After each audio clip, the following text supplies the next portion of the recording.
கேரளாவுக்குள்ளே போகிறாங்க. அந்த வண்டியை அவர் தடுத்துறார் காவலர்.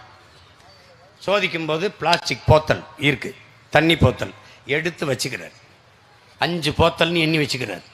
வண்டி எண்ணெய் குறிச்சுக்கிறார், அவருடைய அலைத்தொடர்பு எண்ணெய் குறிச்சுக்கிறார், வண்டி நிறத்தை குறிச்சுக்கிறார், அனுப்பிடுறார்.